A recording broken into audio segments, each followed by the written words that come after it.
name is Anna Dominczak. I am editor-in-chief of Hypertension, and today we interviewing colleagues who won the Best Paper Awards for hypertension this year. There are 6 best papers. There are 2 in each of our main categories, 2 in basic science, 2 in clinical research, and 2 in population.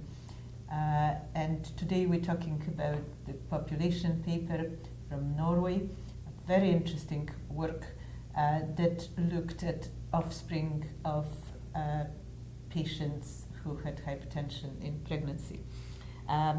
So would you like to tell us about this study and how has it come about that you focused on this particular population? This is a prospective cohort study, and we examined about 16,000 offspring of women and we wanted to see if those who were born after hypertension in pregnancy had a different cardiovascular risk factor profile compared to the normotensive ones. We know that there is an increased risk of cardiovascular disease in women who've experienced hypertension in pregnancy, and we wanted to see if that risk was shared with their offspring. So what we did was that we divided them into groups. We looked at no exposure to hypertension in pregnancy, and we looked at hypertension in pregnancy, gestational hypertension, term preeclampsia, and preterm preeclampsia.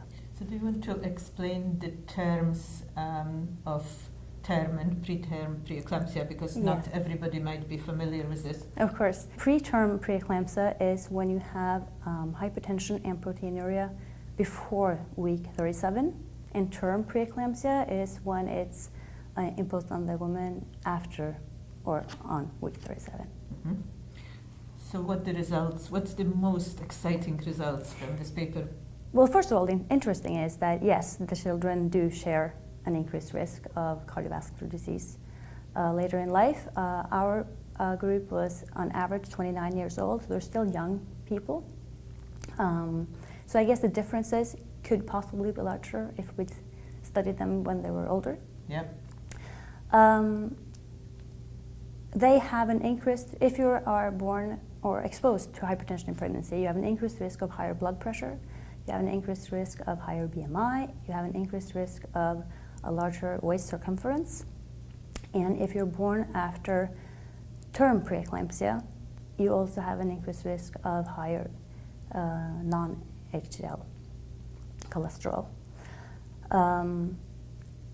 What I think is the most important thing, though, with this study is our sibling analysis, where we looked at if the risk of cardiovascular disease was higher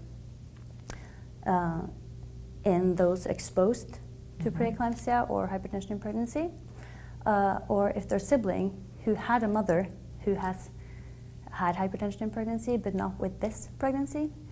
And our study shows that the sibling shared the risk, which means that it might not be the exposure per se that gives the increased risk, but it could be genetics or lifestyle factors. And of course, association doesn't prove causality, as we all know, but what do you think? Where would you put your bets? Is this purely genetics? Is this a combination of genetics, environment with some epigenetic factors? What's underlying this? What's your thinking? I think there's a difference. I think there's a difference between gestational hypertension and term preeclampsia on the one side, and preterm preeclampsia on the other side.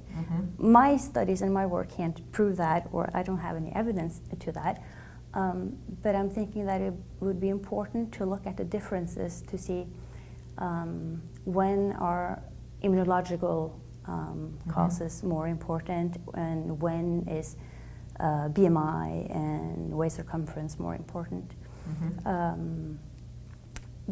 I think the pathways might be different.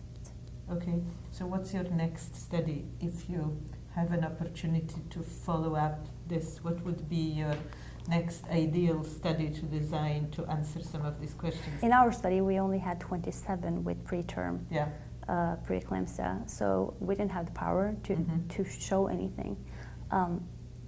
I would like to have a study where I could have larger groups within each subgroup to see the differences in the risk factor profiles between the subgroups. So that would need to be a collaboration, maybe international collaboration. Probably. Yeah. Yeah. Thank you very much. Thank you. Thank you.